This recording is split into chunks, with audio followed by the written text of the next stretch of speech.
Гүлмира Жапаркулова 30 жылга жакын убакыттан бери агартуу тармагында эмгектенет. Ал балдар менен иш алып барууну өзгөчө кызыктуу экендигин айтат. Бүгүнкү күндө Найман айылындагы ал иштеп жаткан мектептин абалы кейиштүү абалга кептелген.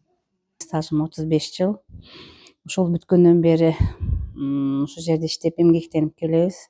Коллективибиз чакан. Ушул Найман айылынын окуучулары, балдары ошол мектепте окушат. Эми биз деле муну санариптештирилгендей айтып өткөндөй, ошондой кылышка аракет кылабыз балдарды жеткизишке. Бирок бизде класс жетишпегендиктен кружокторубуз анча мындай аксайт да.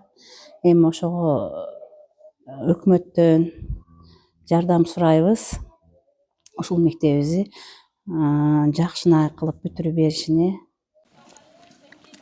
1970 жылдарда дыйкандарга пактаны сактоочу кампага колдонууга курулган имаратта азыр жаш жеткинчектер билим алууда. Эскилиги жеткен имаратты эптеп колдонуу мүмкүн болбой калды дешет мындагылар.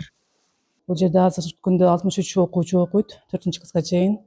Бирок биздин мектеп 1936-жылы курулган. Аябай эски, мына көрүп турасыздар.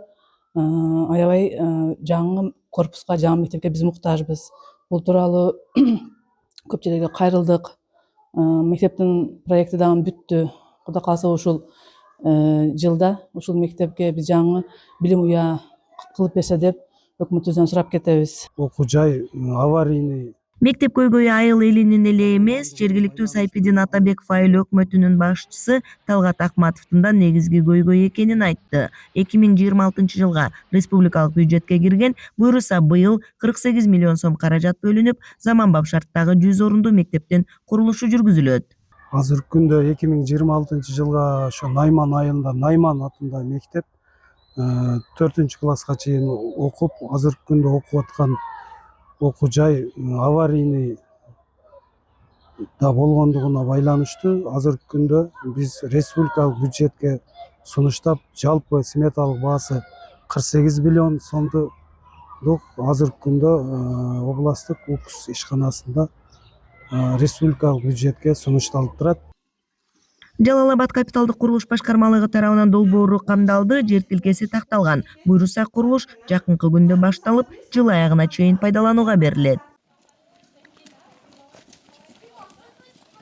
Кыялса Бирахунова, Бийбек Жумабаев, ЛТР, Жалал Абад облусунан.